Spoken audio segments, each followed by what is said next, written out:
What?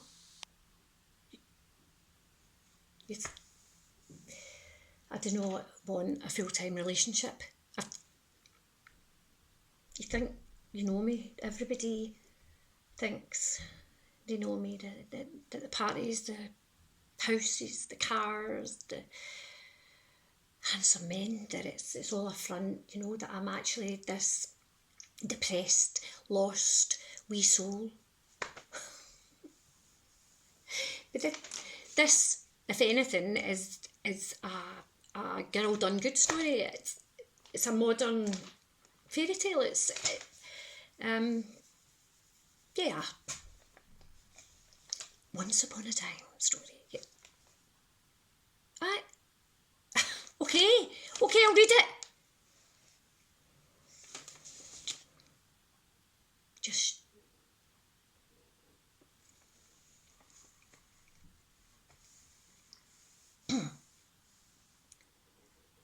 once upon a time, there was a little girl who lived in the fairy tale land of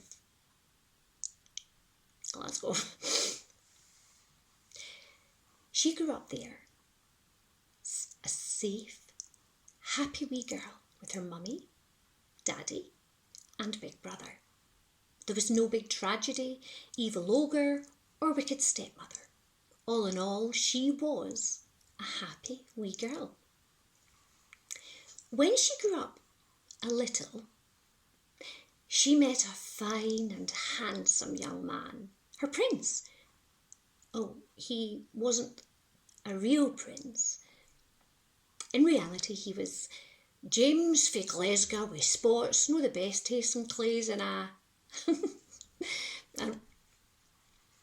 rather unfortunate fluffy little moustache. As they had fun and fell in love, he blossomed and, she noticed, became very handsome. She was frightened that some beautiful yet bad fairy would steal him away, but they loved each other very much and wanted to be together forever. However, the girl must have been taken over by a bad and evil spirit because she was out one night with her friends, decided she must be missing out on something, and went off with a very handsome but very arrogant young man. Now, when I say went off, she went off and shagged him for hours in a local churchyard. The nettle rash she woke up with was not her only source of regret. She was also very sad and annoyed at herself. Prince James was heartbroken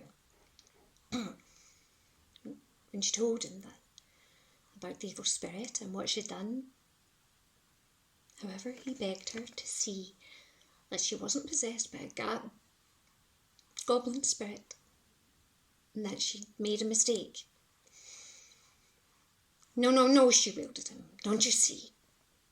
I'm not capable of good and decent love. I just want to fool around. Be gone. I banish you from my land, forever to be protected from me.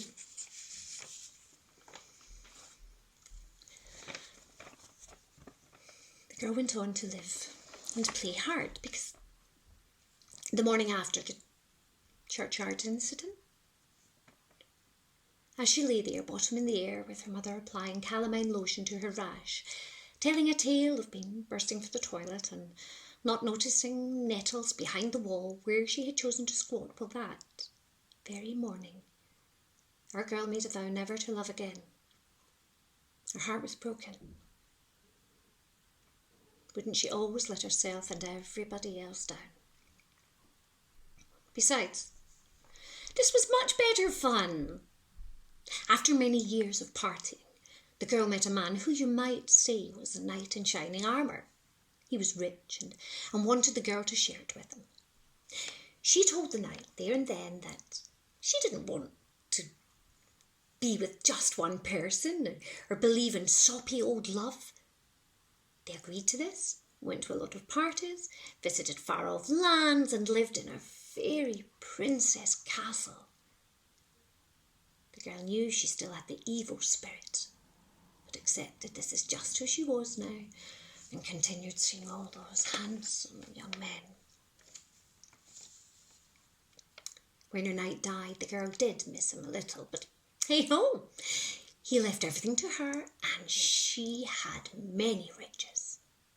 One day, when she was out driving her chariot, which was a sporty wee red number with colour-coded bumpers, twin exhausts and just a hint of a spoiler, the girl spotted a beach house for sale. In a whiz she had bought it and moved in, lock, stock, and definitely no IKEA furniture.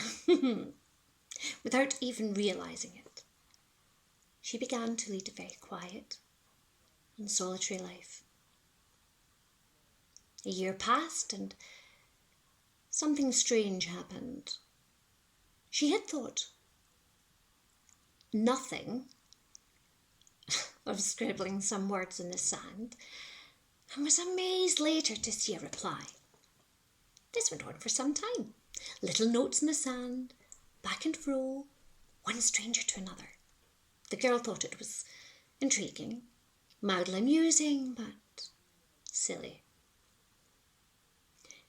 Little did she know that it was an evil, nasty squire with a plot to groom her for his own uses. Our girl, however, was much too clever, for she would never allow the squire to keep her, and he stayed forever in a silly little game of sand notes, which were mildly amusing.